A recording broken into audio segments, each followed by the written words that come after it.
So let's take a trip back to Dallas, 1963, and see what is all going on now, because the JFK Assassination Files situation just got crazier than ever. Buckle up. We are diving into this wild mess from start to finish, and trust me, it is a story that is still twisting heads in 2025. For those of you that do not know, November 22nd, 1963, President John F Kennedy gets fatally wounded in Dealey Plaza, shot while riding his motorcade. Lee Harvey Oswald's the guy they pin it on, lone gunman, sniper rifle, whole deal. 2 days later, Oswald's taken out by Zach Ruby, some nightclub owner, live on TV. Sketchy, right? The Warren Commission set up to figure this out. Says in 64, it's just Oswald, no conspiracy, case closed, but people ain't buying it. Fast forward to 79, the House Select Committee of Assassinations, HSCA, drops a bomb. Yeah, Oswald shot him, but there's a probable conspiracy. They don't name names though, so we're left hanging. Since then, millions of pages of files have been trickling out, and every time, folks think, this is it, the truth's coming. Spoiler, it never does. Now, let's talk about these files, cause that's where the crazy kicks in. Over the decades, the government's been declassifying docs, 5 million pages by the 90s, thanks to Oliver Stone's JFK movie lighting a fire under Congress. By 2022, we are like 99% of the public, but there is always that 1% they hold back, teasing us. Enter 2025, March 19th to be exact, and Trump, back in the game, drops about 60,000 more pages. Everybody's hyped, thinking we are finally getting this smoking gun. Historians like David Garrow and Tim Naftali dig in, and they take big nothing burger. No new dirt on Oswald, no CIA confessions, nada. But dig deeper. These files include cryptic memos about Oswald's time in New Orleans, where he was handing out pro-Castro leaflets and rubbing elbows with anti-Castro exiles. There's even a grainy photo of him outside the Cuban embassy in Mexico City, too blurry to confirm much, but it's got that mysterious vibe that drives people's nuts. No conclusive evidence, just more dots to connect or not. First off, let's rewind to 2023 real quick, cause this sets the stage. Paul Landis, a Secret Service agent who was there that day, writes a book. The Final Witness, he says, he found a bullet, the so-called magic bullet on the car seat. Not Connolly's stretcher like the Warren folks claimed. This bullet is supposed to have zipped through Kennedy and hit Governor Connolly, proving one shooter. Landis says, nope, he put it on Kennedy's stretcher himself and another bullet hit Connolly separate. Translation? Two shooters. Conspiracy City. People lose their minds. Historians, theorists, your uncle on Twitter, all debating if this rewrites history or if Landis, at 88, is just misremembering the details from 6 decades ago. Now, 2025 rolls around and these new files drop. You'd think they'll settle this Landis thing, right? Wrong.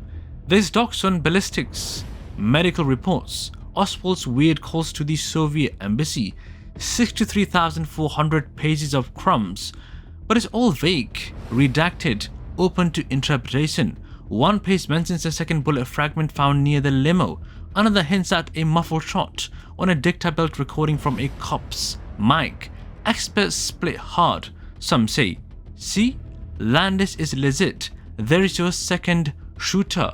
Others go, nah, it's still Oswald solo, you're reaching. No one agrees, and that is the fuel for the fire. Instead of answers, we get more questions and the chaos explodes. Here is where things get real wicked. Wicked part being the public's mind.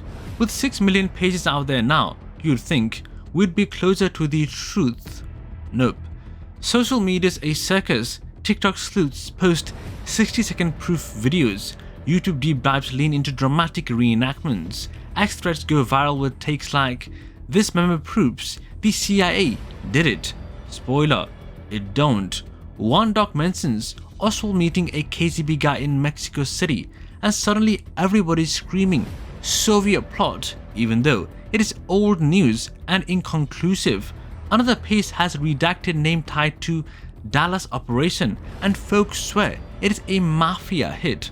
Conspiracy theorists flood platforms, some claiming the files hint at a shadowy second Oswald impersonator. No proof, just vibes.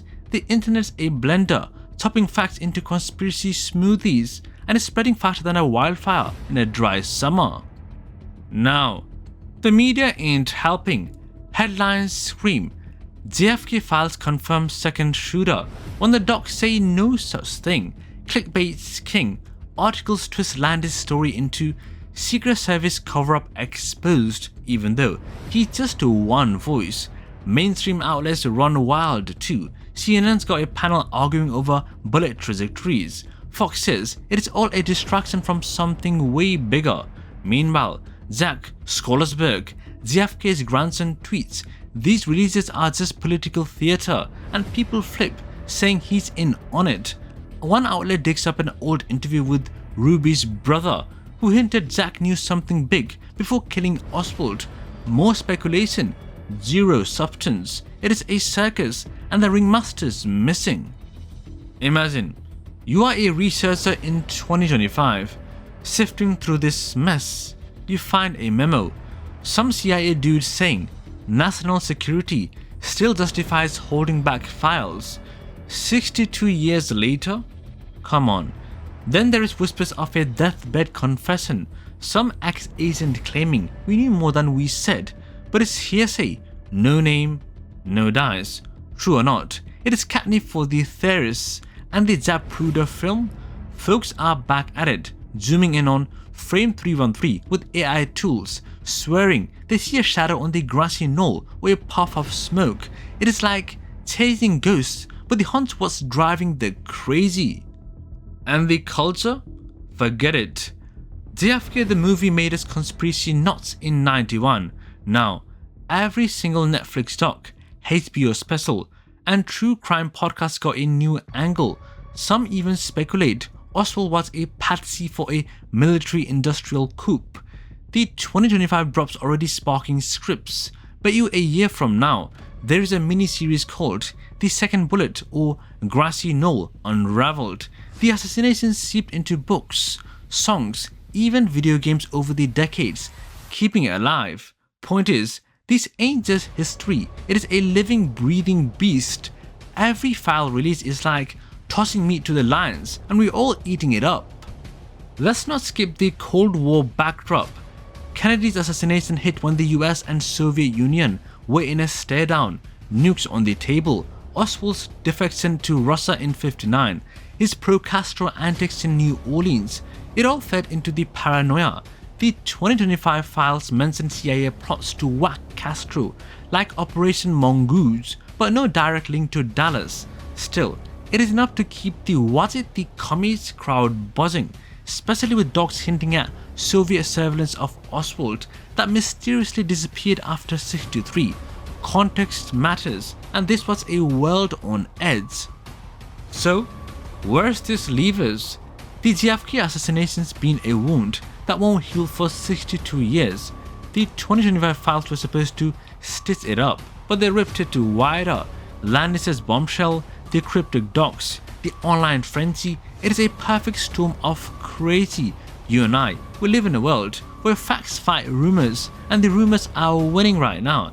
Imagine telling Kennedy back in '63 his death would still be trending in 2025, spawning debates that feel like bar fights with no knockout puns.